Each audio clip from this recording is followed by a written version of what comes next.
to another recap episode of the DewatchPod.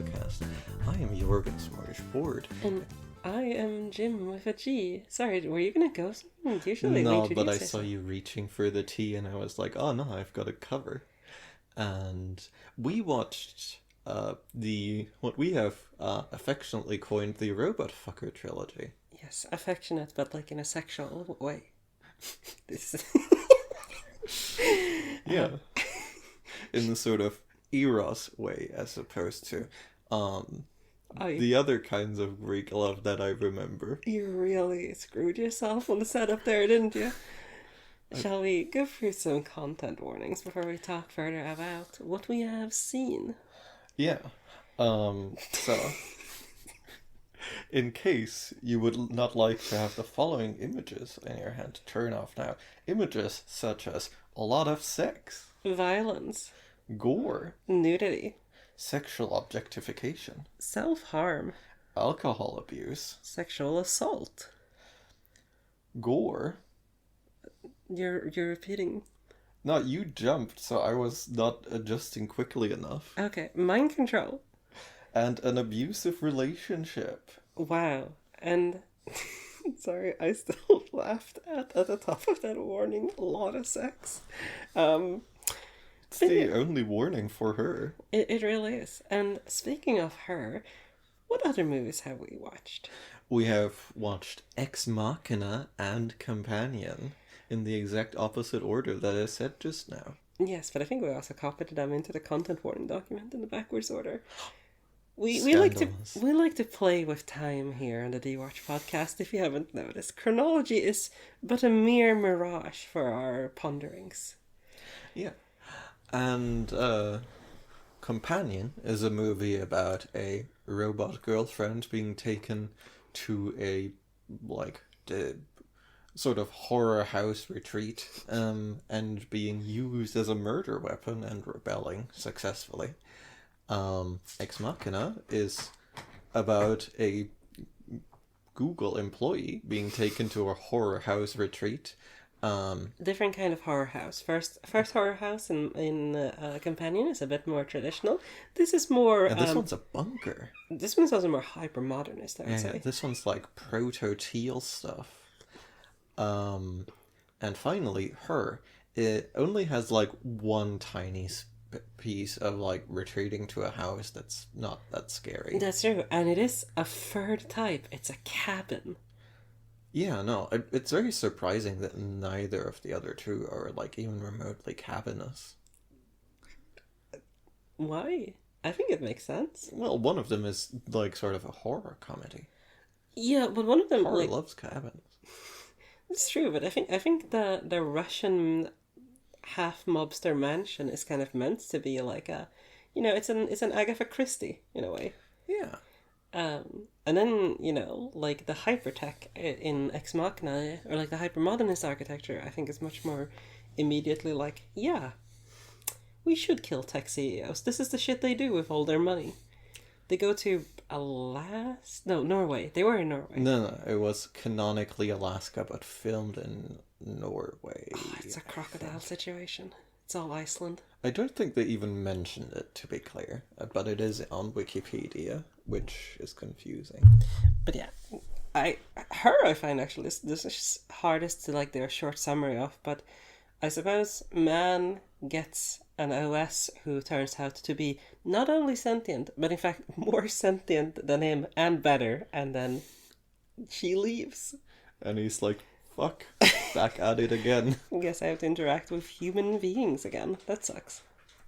Yeah, and I forget now if I did this earlier, but I would just like to issue like a general sentiment of commiseration with the actresses who have been cast in these roles as fuckable robot in one way or another. Scarlett Johansson has literally gone or threatened to go to court over it, or rather the fallout of it, when ChatGPT had a voice that was a bit too close to her and kept saying like, oh yeah, no, it's going to be like her from her. Even though, to be clear, I don't think they like did anything to clone her voice, but they did just like post about it that it was going to be her from her, which was probably looks bad in court. Usually, when you're supposed to do copyright infringement, you're supposed to do it and not talk about it. But in this case, they didn't do it, but talked about it. Yeah, It's really backwards. But I guess in the end they still got caught for not doing it, and had to cease and desist not doing it. Stunning developments. But tech, yeah, no, tech like bros continue to be marketing geniuses.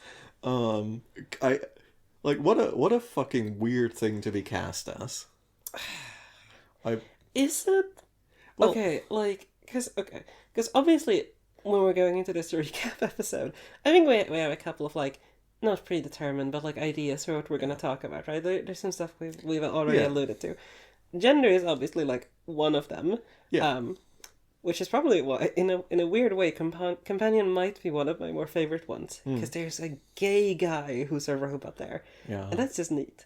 But genuinely, I don't know, isn't this kind of, you know how the vast majority of systems that require a voiced component that doesn't require a physical component also are like women, right? Yeah, they tried to move away from that for a bit, and then they stopped Yeah. moving away from that, and we're like, all right, this is, oh fuck, this is Gemma. We've stopped doing Gemini. It's Gemma now. Really? We're doing women's names again. As someone who's heavily disconnected from the AI landscape, I hate getting news about it. Yeah, and yet we all do all the time. Yeah. But yeah, I think, I don't know, in my thinking is that this is just so established that I don't know if it makes that much of a difference, right? It's just yeah, if you're gonna make a robot and there's gonna be any degree of, sexual tension in it, it's gonna be a woman. That's just how it is. I just think that reeks of sexism because, Well, yeah, it does. first of all, there is another major archetype out there, which is just a sort of little bit elderly sounding, little bit upper crust sounding British voice, that you call Jeeves. And I think that's prejudiced against butlers. listen, it's an actual profession, not a gender, so you might choose to go into it rather than, happen to end up with one. I realize that's objectively correct, but there's a part of me that always imagined British butlers to be a hereditary line. I mean, I think everything in Britain is more hereditary than we would like to imagine. But yeah, no, I think that's just sort of underestimating the amount of people out there who would go absolutely feral for a Patrick Stewart type. You're not wrong. I could see that. That could I convince me think to they're get just it. underserving at least half of the horny audience. Well, yeah, but I think that's a fundamental issue of robot fucking in the way it gets produced, right? It's always, and I don't think I've brought this term out on the podcast before, but it is just for the male gaze, right? Yeah. But for the male ear, a lot of the time. Yeah, no, and the male gays get shot in the process in Companion. That's true. Nice. We're recording this earlier than usual for our podcast. Yeah, no, I think this is the earliest podcast recording we've ever done. So it's really, I think we're coming with a very unique tenor to our podcast. Listen, I'm fully coherent. I'm fully coherent too. But You have gotten up an hour and a half later than me and not had any caffeine, I'm currently drinking a bit of tea. which is not caffeinated. I have had been a run in misled. some caffeine. No, I told you it doesn't have caffeine But I wasn't listening. because you didn't have caffeine. It's a vicious circle. You know what else is a vicious circle? Sexism. Okay, please go on. Describe the circular shape of sexism to Well, us. it's sort of like a social system that needs to constantly be reinforced by self-propagating, or well, not that self-propagating, but sort of social images that are sort of locked in feedback loops with each other. So you're like, oh yeah, we need a fuckable robot. I know, we're going to put out a casting call for someone with that Stepford look. So, it just sort of keeps going. Yeah, I mean, like, I do want to actually get into this properly, because, like, I find it very interesting that, like, all three of these movies obviously went straight for, like, if we're gonna have a robot you might want to fuck, it needs to be a woman. But simultaneously, I think there is some genuine commentary on that. Like, Companion probably the most so. Yeah. Like, Companion is doing Stepford Wives, and Stepford Wives is, like, one of those... Sorry, spoilers for the Stepford Wives. No, but you do also need to bring me up to speed, because I'm just sort of vaguely culturally aware. Like, Stepford Wives is, like, a sci-fi story specifically about, like, I forget when it was written. I should probably know that. But, like, the idea of, like, oh, like, people come to this town where all the women only talk about their men or shopping or cleaning. And our protagonist, who is not like other girls, but, like, for once, this is a very important thing and not just grandstanding, it's like, that's weird. And then she makes a friend who is also not like other girls.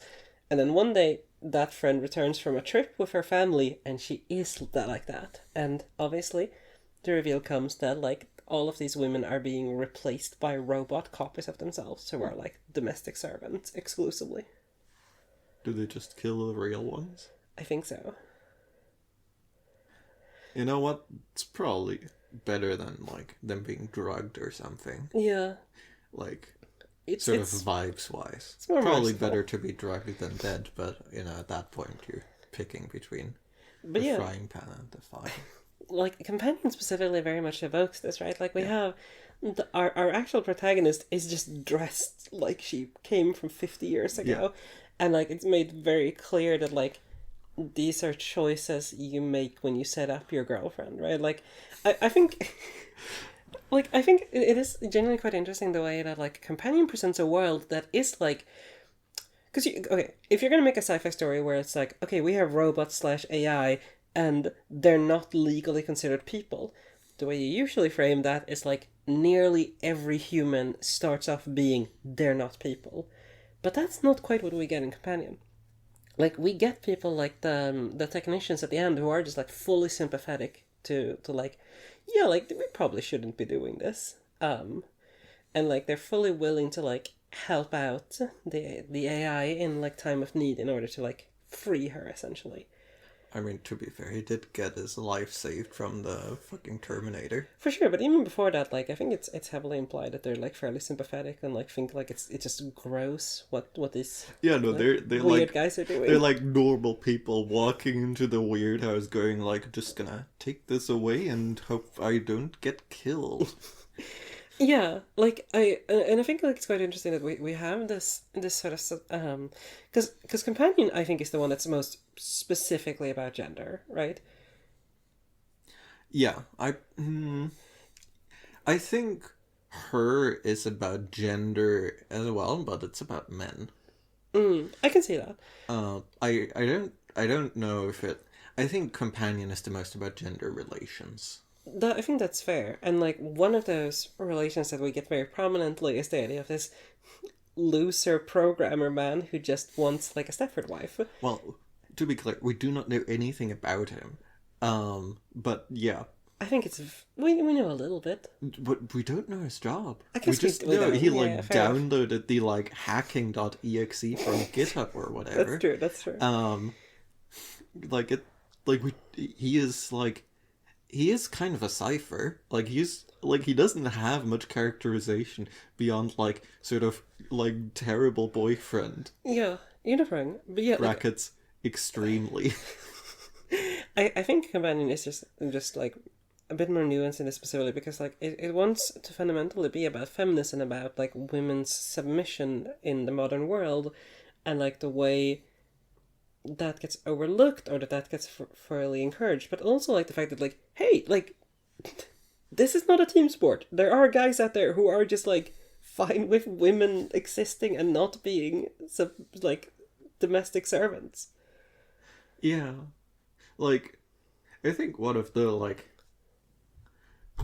stranger things about feminism is like how like obviously morally correct it is, but also like I think like one of the things about feminism is just like yeah no like it is very hard to convey like how fucked up shit is to like just like a normal man who is like not evil and who has like not been like super indoctrinated and who is just like at a couple of junctures in his life gone like oh probably shouldn't be like that anyway I'm going to keep being normal and Yeah. like confront that man with like the average woman talking about her experiences openly like you will just like arrive at like someone having like a minor at least existential crisis over like things that he just thinks should be beyond the pale.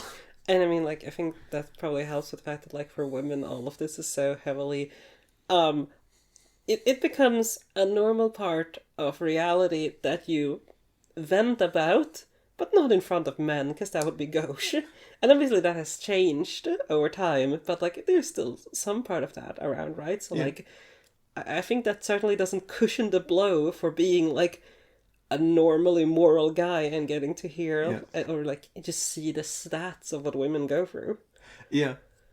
Like like it is just like oh yeah no like whatever like 20%ers or have just like experienced some level of like sexual assault in like most populations. I usually see higher stats, and I'll say that, and then I'll move on. Yeah. But yeah, like, and in comparison, like Ex Machina is not quite as interested in the grander like social situation of like gender relations, but the fact that there's a speech from tech CEO in parentheses sexual abuser Yeah. going like they made these women be capable of pleasure during sex, so she's into it, and you kind of go that's not like That's not a direct connection. there are some steps missing here, but obviously like that's just very typical justification for a sexual assault. Terrible idea to cast Oscar Isaac for this. Should have been like Steve Buscemi. Don't slander Steve Buscemi. Yeah, but he I think he can do like bad vibes a lot better than Oscar Isaac. I honestly think Oscar Isaac's performance is very good. His performance is very good. I just think you should have cast someone who is less intrinsically cool. I don't know. I think that vein is actually quite rich of like the coolness of Oscar Isaac's blending with the fact that like oh yeah this guy's just like absolutely the worst in like every way. He is deeply cooked. But yeah, like if anything, I think Ex Machina is interested in sort of like is interested in power dynamics, right? Yeah. In a much more direct way than something like Companion. I think Strangely enough, Ex Machina of these movies is maybe the one that could most get away with like a different gender dynamic, right? Because it's not just about gender, it's also about like creation. yeah, And how like that is like a fucked up thing, just like conceptually. And like it wouldn't capture like the whole same thing, but like there's like things which are like separable from gender in there.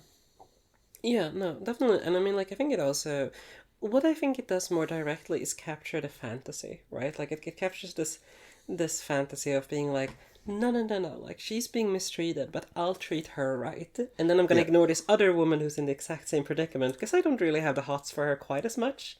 Yeah. Like it is ambiguous in a lot of these things, and like one of those things that I reflected upon a lot after seeing Ex Machina was the like scene where it seems like Ada, what's the Ex Machina Ava? Ava and Kyoko, who I remember very clearly for some reason, have like a little scene where they seem to be like communicating like at the end during the coup. Yeah. I think we're given to understand that Kyoko like cannot speak. Yeah.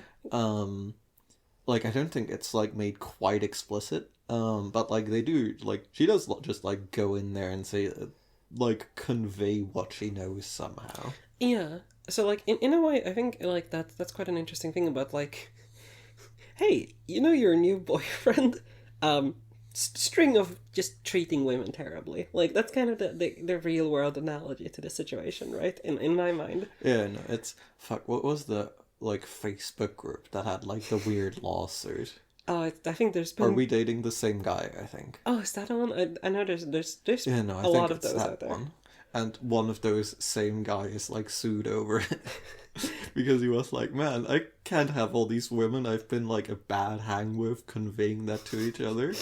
Like, I don't think it was even like any like allegation. It was just like not like unflattering. Bad commentary. vibes. But yeah, so like I think there's an element there, and then her. I'd like to get your take on her ideas about gender. So, let's see, they're quite difficult to disentangle from the creation side, right? Because like there is like this weird like because Oscar Isaac does like the weird like paternal thing regarding Ava. Mm-hmm. Where it's like, oh yeah, no, it would be weird. I can't be the one doing the test or whatever. Um, I think, I think her is using gender as a shorthand to get like us sort of to parse the power dynamics at play rather than focusing on gender. That's sort of my general reading. I think in addition to it's using it as a shortcut for power dynamics, I actually would say it's a lot about growth, right? Because like there's broadly in I would say both society, but also perhaps particularly in media, like women's relationships to men are often like framed in this idea of like helping him grow, right? Um, like that's something that comes up a lot, is the idea that like men are not really expected to do their own emotional labor or to have friends for that sort of thing. In fact, being emotionally intimate with your friends, gross. Yeah, it's kind of gay. Yeah. So you gotta Kissing unload. your homies on the mouth, though? As long as it's in a video game. Very straight. Get married in Final Fantasy with your homies. Striking vipers will never leave our minds, will they? But you know, like there's that part like where like you only have your mom for a while, and then you have your female partner, Yeah. like to help you have some degree of emotional outlet that isn't just aggression, essentially. And this shows up a lot in media, and I think for both men and women, right? Like it's a bit of I can fix him, and there's just Yeah. No, like I think there is like this sort of like fucked up angle where it is just like being sold to women as like, hey, you Yeah. get to have like all the emotional power in the relationship. All you need to do is like spread your legs in return, right? That is sort of like that's the sales pitch to a degree. Well, the sales pitch is you have all the emotional power, but also all the emotional responsibility. Well, that's not in the sales pitch. You're not wrong. But I think like her is interesting in that way because if anything, like yes, there's an element that he grows, but I also think there's an element where like he gets locked into a certain sense of the world Yeah. while being in a relationship. Like I think what sorry, to like circle back to Ex Machina, I think to like put a point on it, like what is like connecting all of these movies one way or another actually is that like they have like some fairly like strong just like baseline assumption that like a sort of subaltern like outsider like lower in the hierarchy perspective is just going to tell you more true things about the way the world works. And like that's like you can maybe see that in her because like at best that's like mutedly present. It is like front and center in Ex Machina, and it's definitely like present substantively in Companion, right? And like I think this is quite strange because Her is the movie that is most about her as in Sam growing. But also like it is like fundamentally like it is not about her, right? She's like a foil more than anything. Yeah. In a story about a man that is unable to grow and just like gets fucking like left like it gets fucking lapped. Yeah, I mean, like it's. I think Her is largely about like, hey, here's a man who can't walk. He gets a crutch, and then that crutch becomes a transformer and runs off. Yeah. Like it's pretty messed up in that way. But simultaneously, I suppose where that analogy completely fails is that you can't really outgrow. You can't outgrow emotional problems. You can't outgrow physical. But you get the point. Hmm. But yeah, it's an interesting comparison in that way. It's interesting that like I think Her is just the most obviously sexual movie, Yeah. and in weirder ways than the other two, right? Yeah. Like, Ex Machina is interested in power, so it talks about sexual abuse. Companion is interested in, like, I don't know how to put this, but like forced love, right? Like in the sort of like Yeah. mind programming sense. It it is about um it's about fate and like being given a fate and like wrestling with that, and it comes down pretty hard on like, you know what, like it's better to be flawed and free than uh like perfect and like locked into the fucked up life path. Yeah, I think it's also just about like falling in love with the worst fucking person.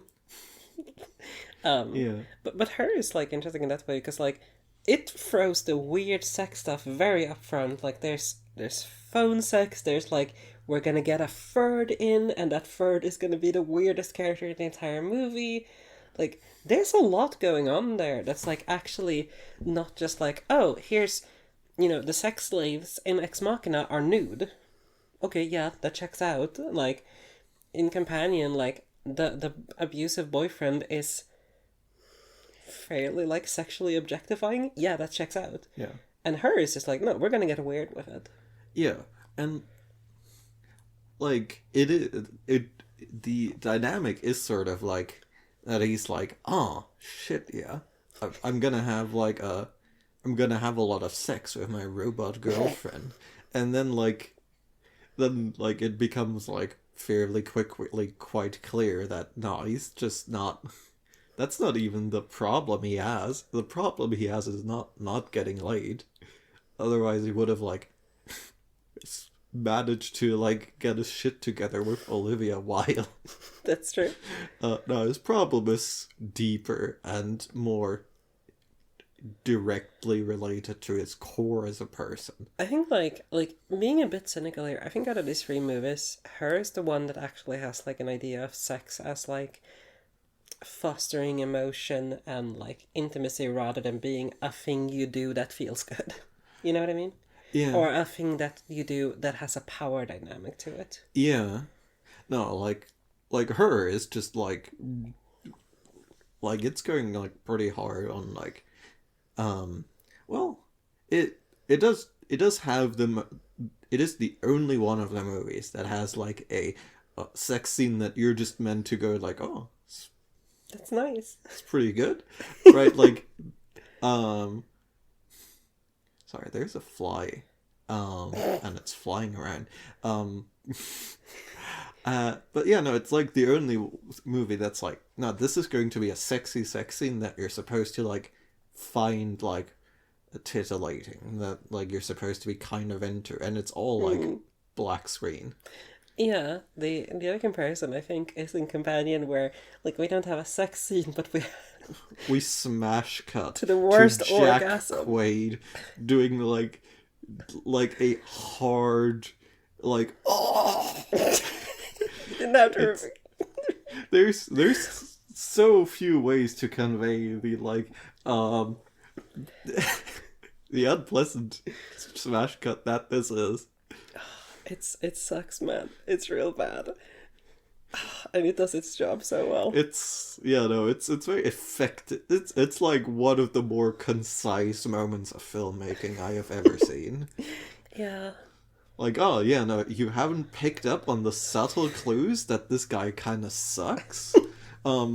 Let's just make that clear now before we move on to the next point. But yeah, like I think it's interesting to see how like both how these movies differently handle gender, but also how they differently handle like sexuality, right? Yeah. And like I think it's fair enough. Like Ex Machina is strange in a way, right? Because I think it's so heavily, I think it wants us to be uncertain about like how Ava actually feels about programmer boy, not Oscar Isaacs, Yeah. the guy from Be Right Back. Yeah, Like, Donald Gleason. oh yeah, he's so fucking British Isles pilled. But yeah, like it's interesting to compare that, like how it's meant to be ambiguous, but there's a part there where it feels like Domhnall's sexuality here is much more about like it's portrayed a lot more innocently. Yeah, he's fucking hapless. He's hapless and like he's not like, hey babe, like come over here and suck me off in the same way that like the protagonist or the protagonist's boyfriend and companion is, right? Like Yeah. it's a lot less vulgar. It's meant to be this sort of like innocent portrayal of it, but then Yeah. the point being that like it's still not great if that's all of your regard for another person is about. Even if you're basing it on the idea that you're like a white knight here, like I mean, I think like the movie fundamentally is just about him being like in a situation that is like kind of beyond him and like stumbling through sort of rather just completely haplessly, right? yeah, He's yeah. like he is like the ball in a like chess game between two figures, one of whom is like just like popped into existence is like um but little do they know there's a third player and it is not him either. Yeah. um But yeah, I mean, like, apart from that, like, I think the interesting thing that we can talk about is just like, what is the view on AI here? yeah, god. Because some people like they broadly share, and like I think you just have to do this at this point in sci-fi. The AI is sentient, done. Like this is not a discussion; they just are. Yeah, it's sentient and it's a person. Yeah, yeah, And it obviously like inherits like the rights that we give to people. Now that is not how actual law works because law tends to be like no, this is human. Humans have rights. But there's some interesting stuff happening in that direction where well we've managed to give corporations rights, but also like more recently, right? There's like a lot of or a few stories about like rivers like attaining like rights in order to like extend these sorts of like privileges to things that we need to respect, right? And this is like yeah we haven't gotten around to that one because it's a guy who's making them in his fucking like bunker basement, and another because apparently that's just like companion in a sense like despite being like quite uninterested in AI is the most realistic, right? Because it is just like oh yeah no we're just gonna limit the intelligence and yeah, have it be like a consumer product, and it's very fucked up. yeah.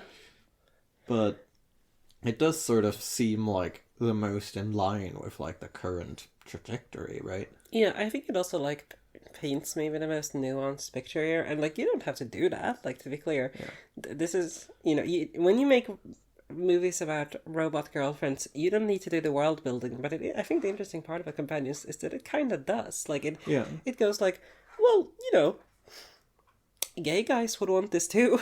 Like Yeah. probably other demographics too, but this is what we see in the movie.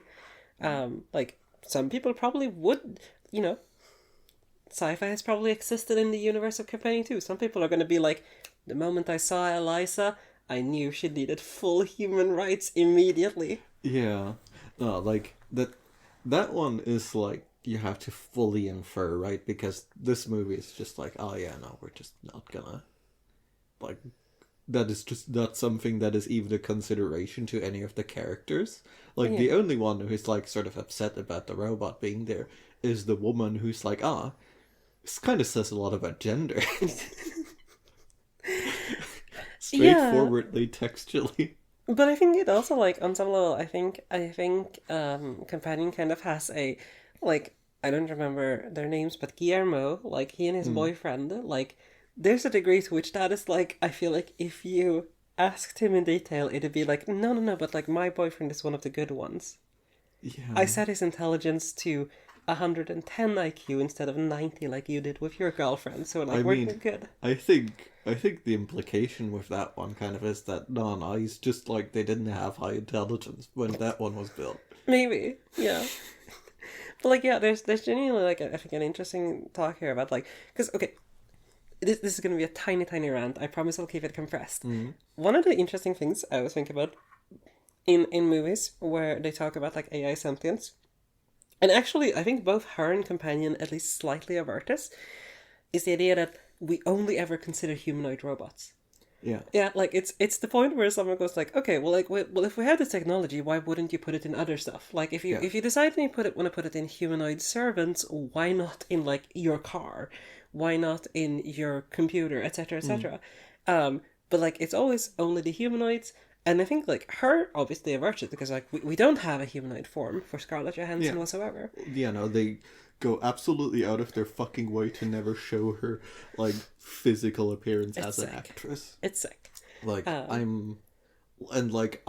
have to imagine that is like a point of principle in the filmmaking that she will not even get a cameo because that would undermine everything.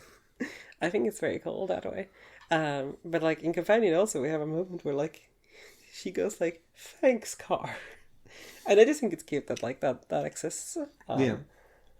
Yeah, no, and like I think there is just like a point to be made that like yeah, there's like if sure, like if you put them in a humanoid body, that's not for practical purposes. Yeah. Right? Like That's for us. you've got and also like it's specifically the two movies where that happens are like, oh yeah, no, this is a sex thing.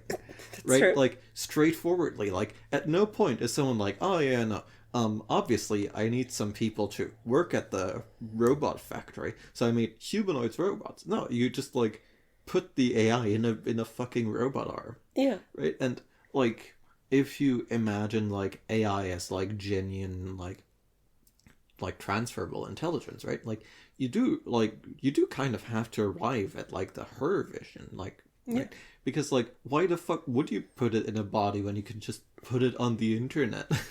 I think the other interesting part about that is like her is the most explicitly like, hey, this is about someone developing a genuine, real romantic and sexual relationship with a robot, and it's the one movie where they don't have a physical form, which is interesting. But I'm also like, surely someone would have just done that. Yeah, for sure. Like even if it's like, even if it's to the proportions of like a modern day sex doll, like surely that's something some companies would have done. Yeah.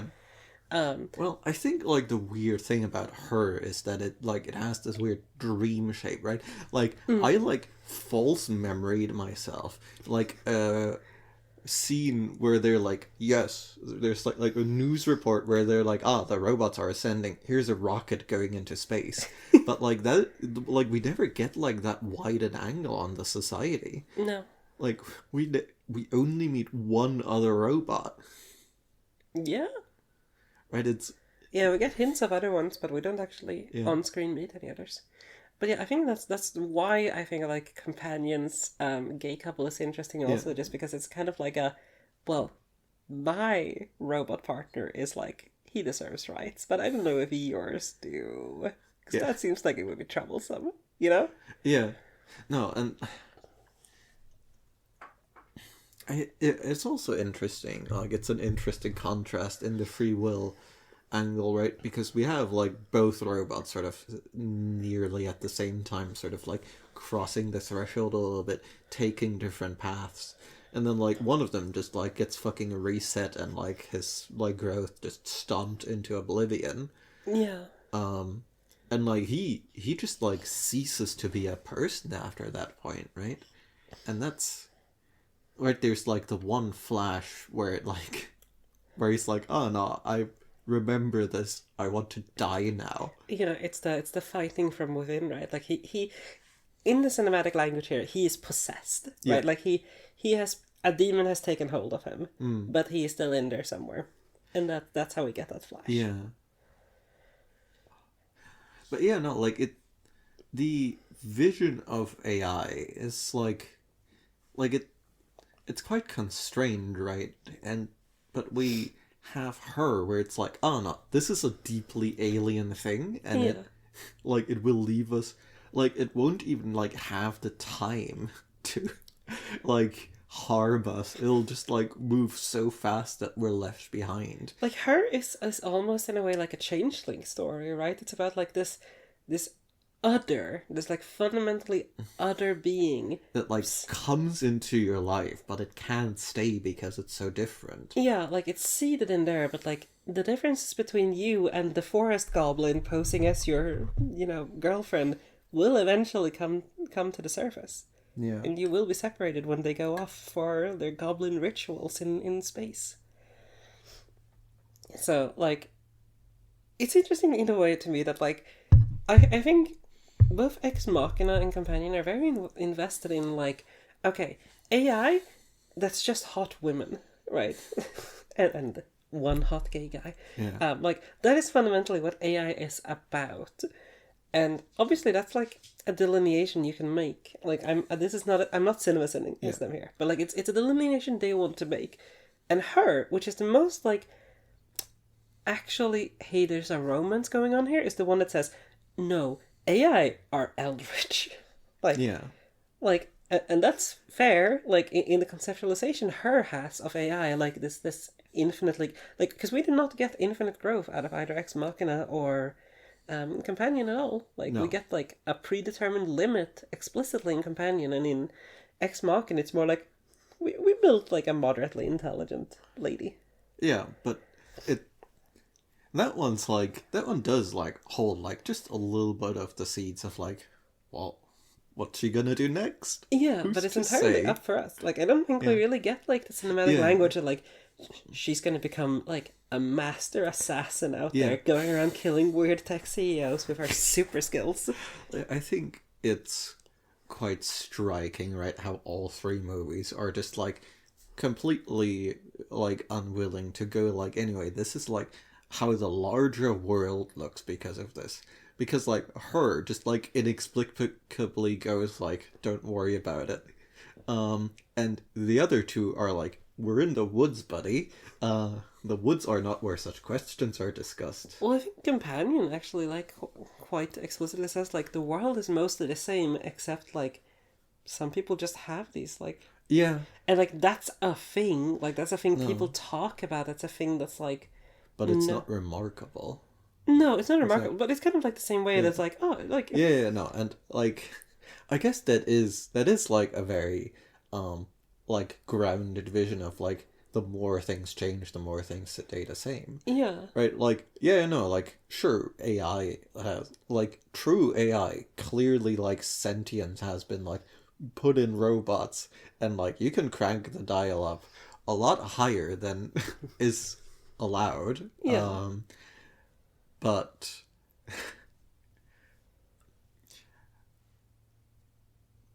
you still live in a, like, one room apartment. Yeah. Right? You're renting you're never escaping, like, your fucking landlord. Yeah, I think, like, wasn't it you who pointed out at some point that, like, there's that line where it's like, oh, you could make your girlfriend be really dumb, but the max is like Harvard graduate of skills. And then you go, like, it's kind of the common people problem where you go, like, well, you could probably use these skills to pay off the thing you're buying. Yeah. But, of course, that would require a meritocratic economy. And none of these art pieces have any notion that that is the case. No. Like, what I'm saying is that in Companion, you dial up the, like, right-wing streamer intelligence slider, and you're in, baby. Oof. But yeah, like, it's, I think, I'm really surprised, having gone into this, I had a vague idea of Ex Machina and her in my head. I had no idea about Companion's existence whatsoever. Yeah. And it's strange coming out of it going, like, her is the one that most departs from the formula. Yeah. I mean, like, her is just... I think her, like, first of all, just emerges from, like, a very, like, weird point in time. It was, like, it's still Obama era, right? Yeah. Like... Well, that's true for Ex Machina too, technically. Yeah, but Ex Machina, like, can sort of, like, smell, like, the Zuckerberg on the wind. Right? It's, like, it has looked at Google and gone like, Yeah, yeah. which is like genuinely quite prescient, though not quite accurately, but it prescient in the sense that it has just like created the person that Mark Zuckerberg wants to be. Yeah. Like in like martial arts, wanting to build robots, and also just like being really bad at it, being extremely bad at being a human, just like all of the above. It has created both the aspiration and then gone like, well, obviously this is bad in these ways, and he has gone like, they wouldn't get me like that, and then he has gotten like that. Yeah. So that gives me hope that he gets stabbed by his own creation at some point. Very gently stabbed as well. Yeah, very deliberate. Still my favorite part of Ex Machina. I'm just gonna place this knife here in the knife rack of my creator's spine, and we're good. Yeah. And like, but like Ex Machina has none of her has none of that. It is just like, yeah, no, this is the end of history for sure. I believe that. You know, like there's like whimsical fake jobs, and like the video games have like a little guy that sort of does like a South Park bit at you. Oh yeah, that's right. I didn't think about that connection. Right? It is just yeah. straightforwardly just like from a like Small deeply child who different swears at you. time. Yeah. And I have like a minor obsession with like this like mini period of media when like sort of like the badness was looming, but like a lot of media was still in denial about it. Yeah, it was the we solved racism era. Yeah.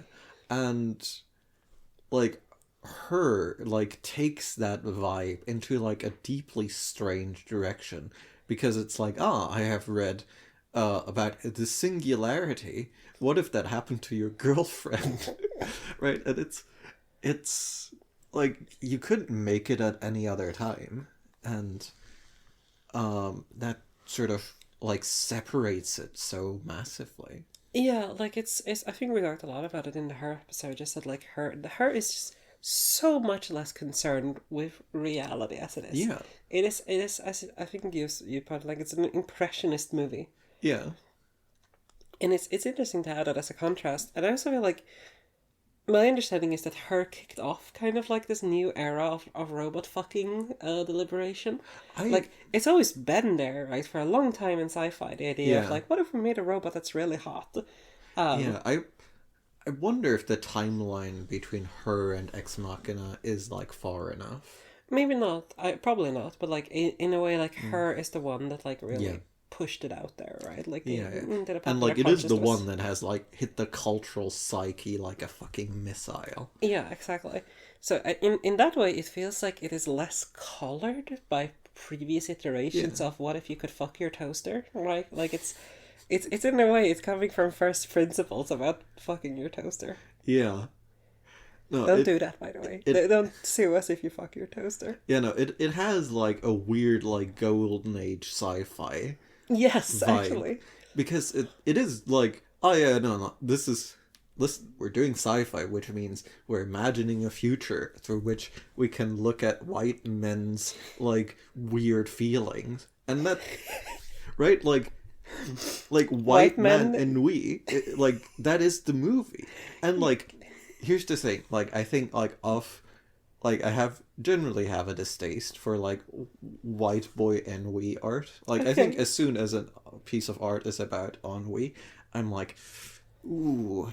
But like this one like really just like gets so weird with it that it does land for me.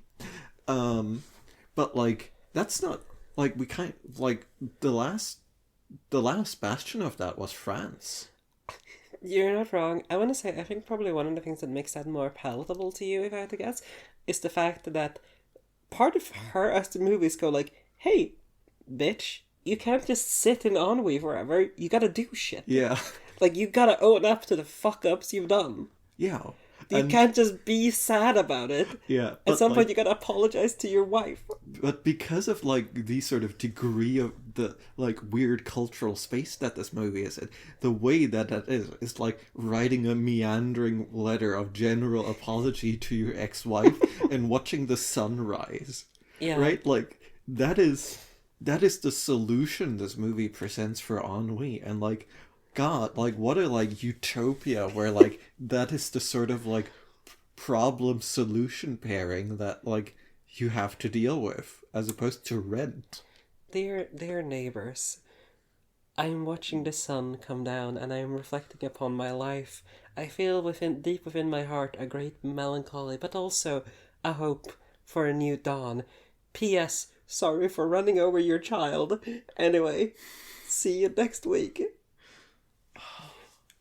It's yeah, no, like I think that like this must be like why her has like such a like hold over like the Silicon Valley psyche, because like it is like a weird like expression of like the era when they were like considered to be the good guys, and it is like the sort of like weird end point of that. And I also think it just helps that like the emotional conflicts of her are so vague, like dreamlike, yeah, that like you can impose a lot on that yourself. You can be like, yeah. yeah, I am sad I didn't buy Facebook earlier. That's so I need to watch the sunset about this. Yeah, no, like I think we do live in an era where like it is becoming ever easier to like get like insight into the psyche of powerful people. Yeah, it's terrifying. But like Their brains are wrong. but like it is like on the one hand like I don't want to know, and on the other hand we're not prepared for how stupid it is. Yeah. um This is not the philosopher kings, the ancient Greeks would have wanted. no, neither philosophers, barely kings, all gormless. All ghoul. Yeah, but like we've sort of done the like which of these movies is like more interested in AI or in technology as a whole, right? And it's an odd split because we have like her being like, well, yes and no, Yeah. and the other two are more cleanly divisible. What are our other things that we haven't done? I don't know. I feel honestly like I feel quite satisfied with what we've like. There's plenty of details, but I think like that's more for the individual episode. So. Quick check. How much infidelity? Oh, so her tops the list. Yeah. Her is a prodigious infidel in that sense. Yeah, no, but like again, getting weird with it. Yeah, yes, really. I appreciate that so much. I love like listen, we support polyamory, but you should probably talk about it before you have 600 other passionate deep loves. Yeah, also maybe like emotionally prepare yourself for the threesome you're planning. Like a little bit better than not at all. And maybe just like have all three of you know each other. Also, just like if you put a filter for people who are emotionally unstable enough to want to be a silent third party in the threesome, maybe think about the implications of that. But yeah, like, sorry, what was the question again? Infidelity. Oh yeah, Ex Machina doesn't have any, right? No, it is really just her, I think. Companion, I don't think I mean like I guess it's gay robot who gets forcibly infidelized. Yeah, no, in the sense of having his mind rewritten. Yeah, that it sure is fucked up to have like your mind rewritten, huh? Yeah. But yeah, no, like it really bites him. We were talking about like a little bit about like how we would compare this to our Black Mirror experiences. I Because to me, okay, I think I think Ex Machina is too smart to be a Black Mirror episode.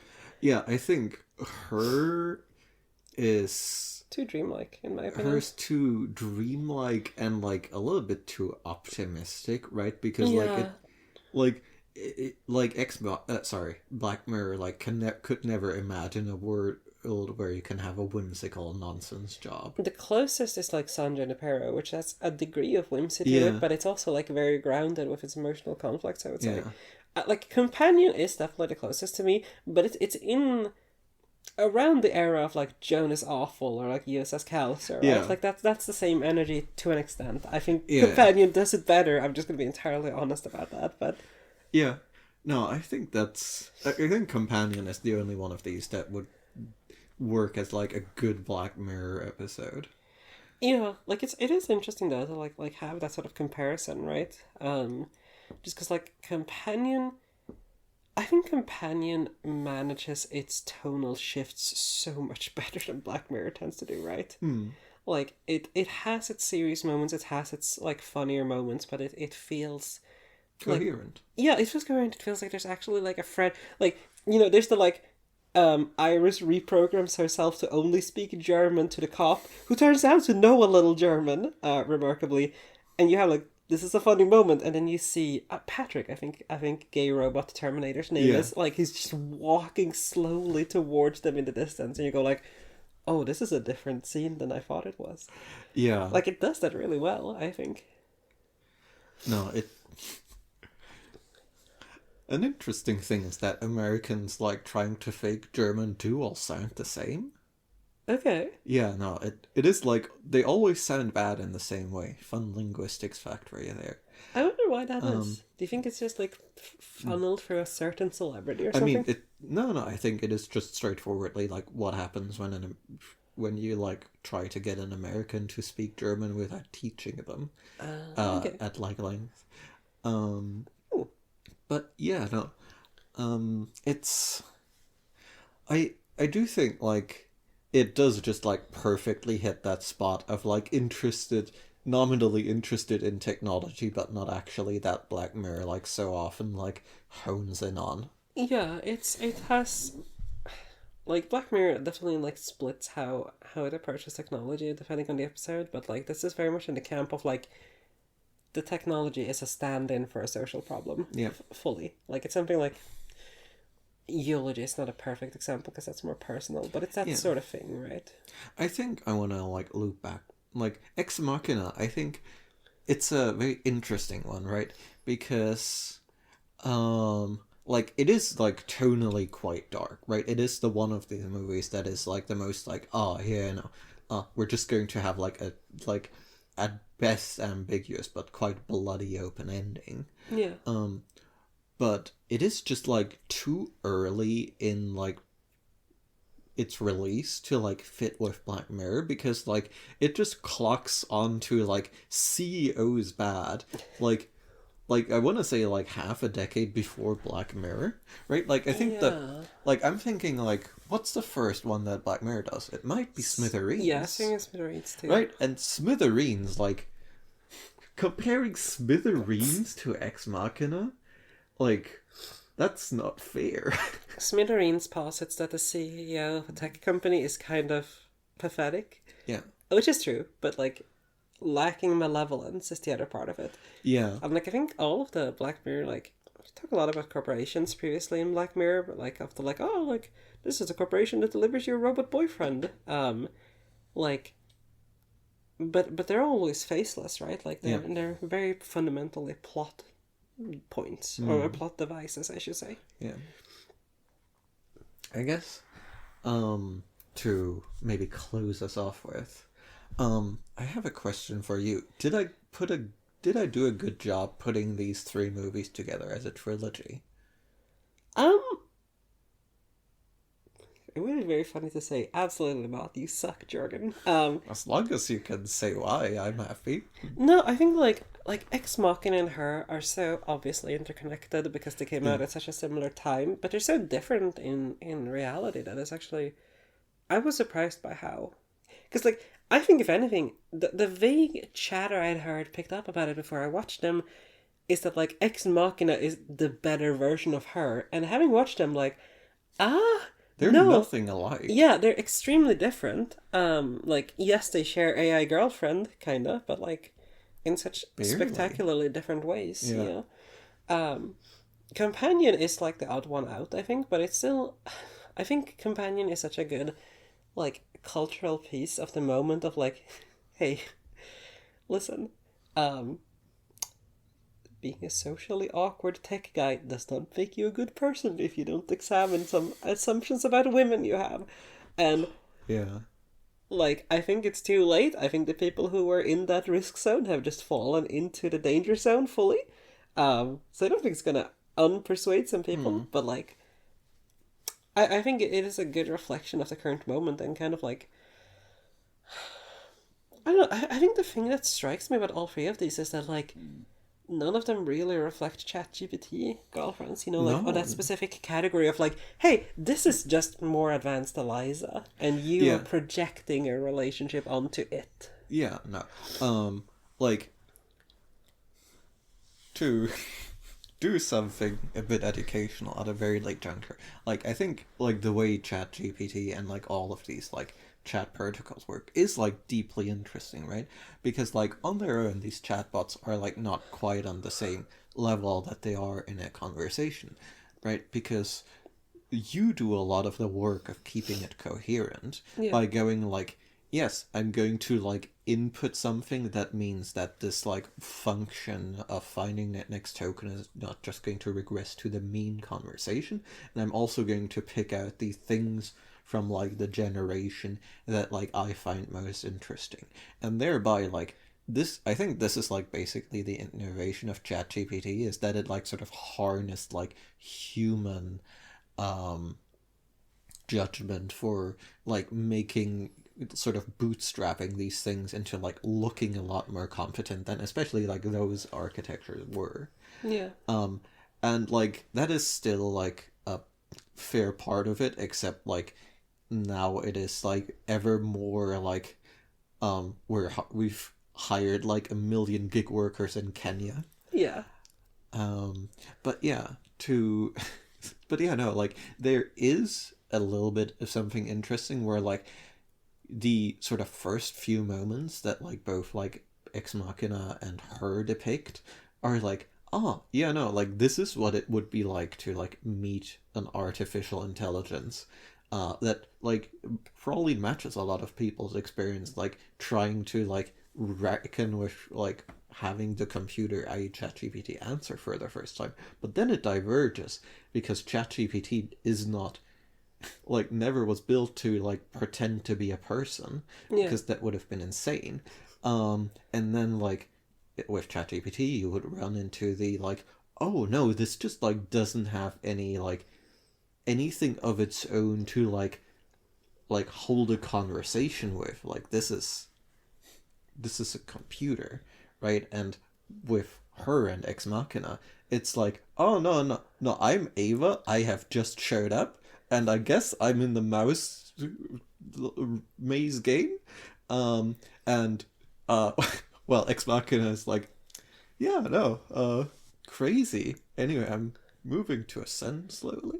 Yeah. Right? And to be clear, like, these stories, like, have just, like, set the seed in, like, both cultural consciousness and just, like, the database that powers, like, all of these AI chatbots.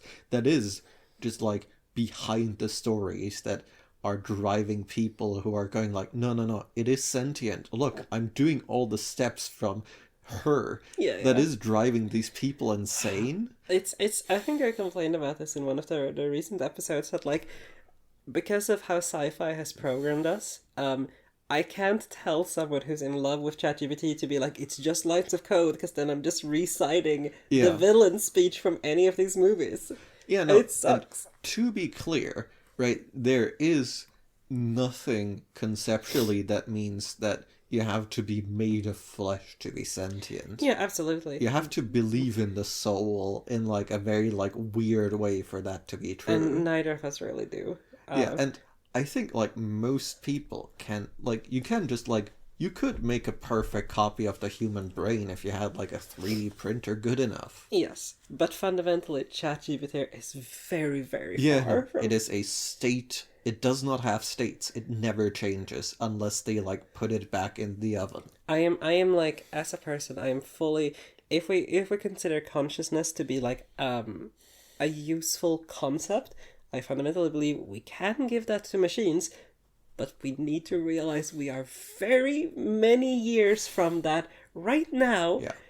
Yeah. But I cannot do that And because also, according to Ex Machina, we shouldn't because it's a fucked up thing to do. yeah, Like, maybe this is actually a good state for things to be, at least in the ethical front of, hey, maybe we shouldn't have robot slaves yeah.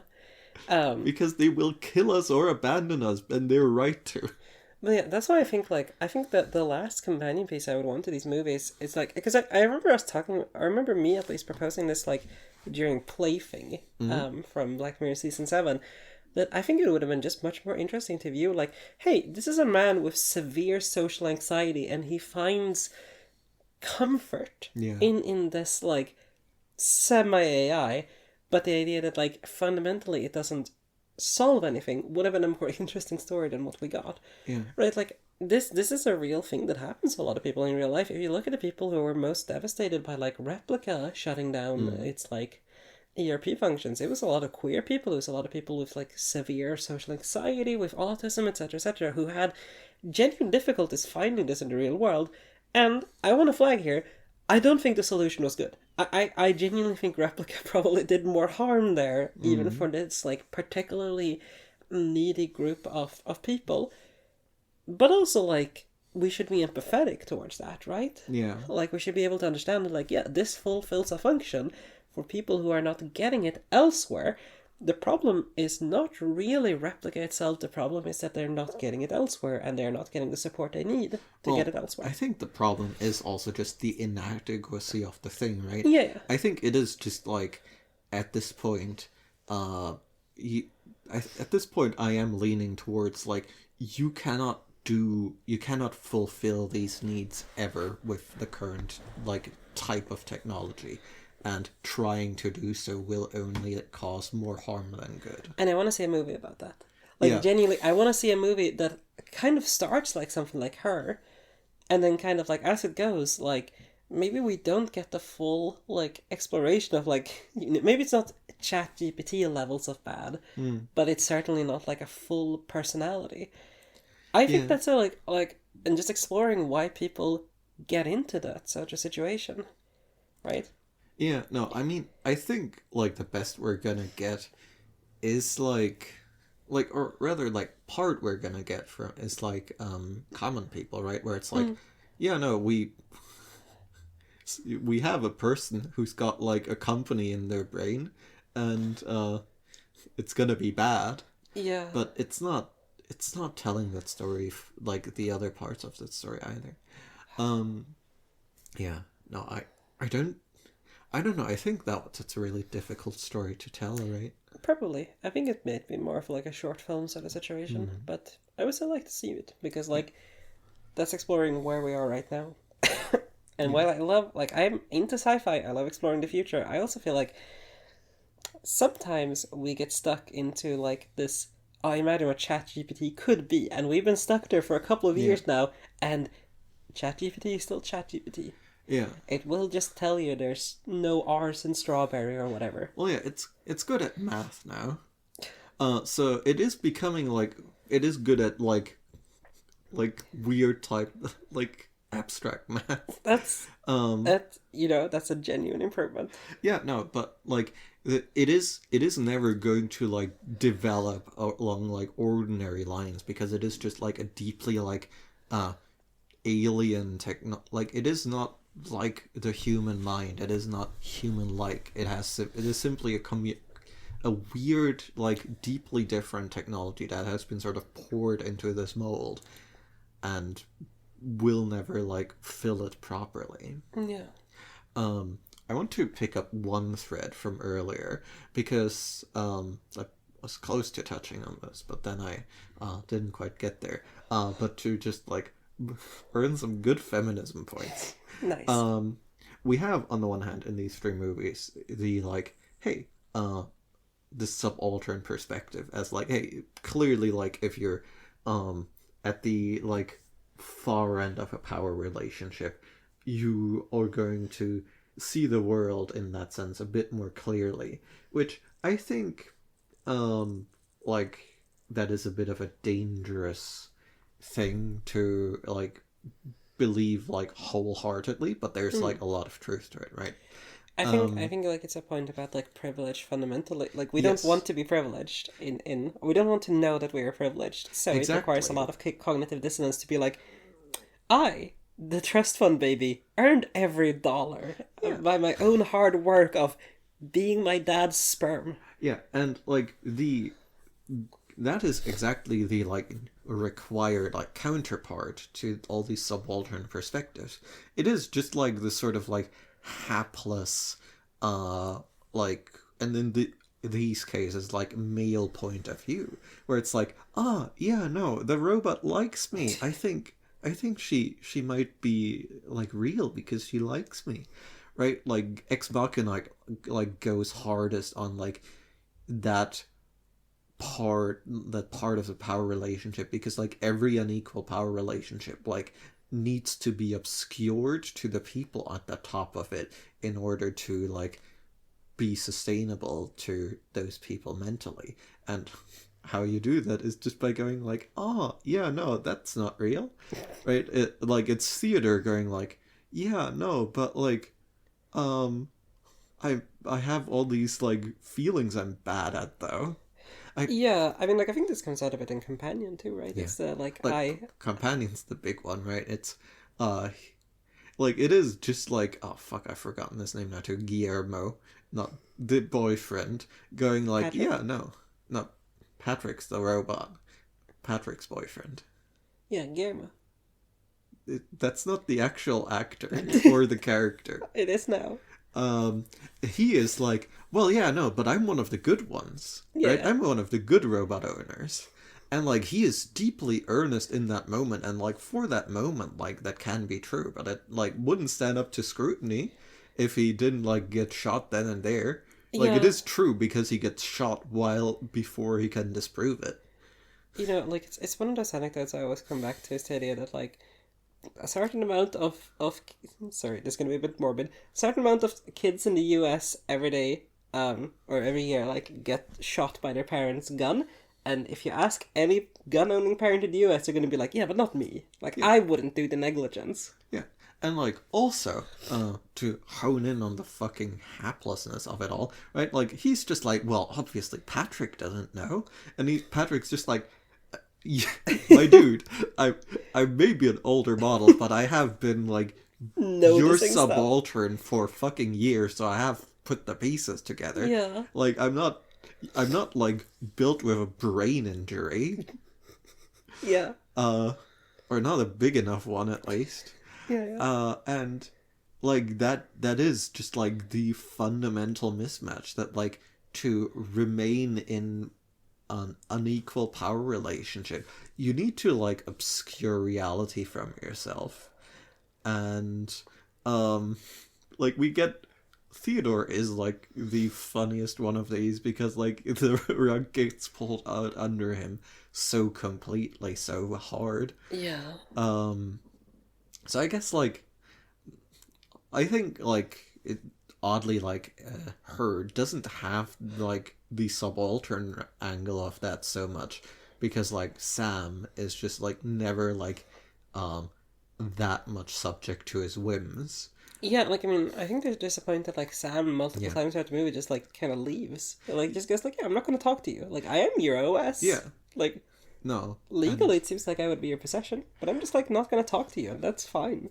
Yeah, but like we definitely still have the fucking like hapless guy who's like, well, yeah, but you know, like obviously, like my perspective, doesn't have to be complete, and then like like all of them like get fucking like knifed, screwdrivered, or dumped over it, Yeah. and like. It is just like very funny that like in this like sequence of like quote unquote partners, Theodore Twombly is far and away the best one because like he gets yelled at and goes like, you know what? I'm sorry. I'm doing my best and it's not a lot, but I'm doing it. Relatable. Yeah, no, like he's such a weird character because he sucks so much, but like in such mundane ways. I think that's probably the strength of her to me. Yeah, it's such a mundane movie. Yeah, despite its dreamlike qualities, like it's just like it's. I think it's interesting that like I think Ex Machina and Companion both draw on horror and like a lot of traditional sci-fi, and her draws on like rom-coms and then maybe more on the rom side of things a lot of the time. Yeah, and then it's just like a few pastels and some music. Yeah, like especially like Companion and her like just like extremely like music carried films. Yeah, not wrong. Right, and in her you just like have these like little slices of life. It's like a David Byrne film, perhaps. But yeah. Every subaltern exists in relation to a hapless power. Beautiful. And you don't want to be on either side of that relation. Yes, I think that's probably fair. Do not fuck your robots. Yeah, and don't be fucking hapless. That's the final message of the Robot Fucker trilogy. Yeah. Shall we have a quick mention of future plans? Which is that we have them a little bit, but not anything super detailed right now. But we like this podcast. It's fun. People listen for some reason. Yeah. And if you want to explain those reasons, we have DewatchPod@gmail.com. That's right. DewatchPod@gmail.com. Yeah, no. Why don't you write it and tell us why you're listening to this podcast? What's up with that? We would like to know. We do not know a single person who listens to this podcast, but the app says or the service says you exist. We're happy, and we love you. Yeah. We're also in a way we're managing to also be parasocial to our listeners because we don't like. We think they're real, but they don't. It's also. It's more of. I don't think I can pull this one off. I think that's just like an inaccurate use of parasocial. Maybe, but you know what? That's okay, dear listeners. Cause we love the abstract listener. Yeah, we love you specifically, and you listening to this right now. And because we love you so much, we want you to put in your part of the relationship and listen to all of our podcasts. Except for the episodes where like you don't like the audio and like we're not demanding like that. Yeah, no, the early audio is an issue, but oh well. We kind of partially fixed it. Yeah. But yeah, no, we have some plans moving forward, but we have nothing to announce as of this episode, perhaps is the way to put it. But it's going to be more of the same, in a sense. Same but different. Yeah. We have our vibes. The more things change, the more they stay the same. Oh, it's so true. Man, we should have... I just realized we needed to have, like, a cool catchphrase for the podcast. I don't know what it would be. I mean, I tried to sign off with "see you on the other side." Did you? Oh. Usually, I don't... It's not good. Fair. I didn't notice until now. I've been doing it for a while. Alright, well, I'm sorry. In any case, see you on the other side. See you on the other side.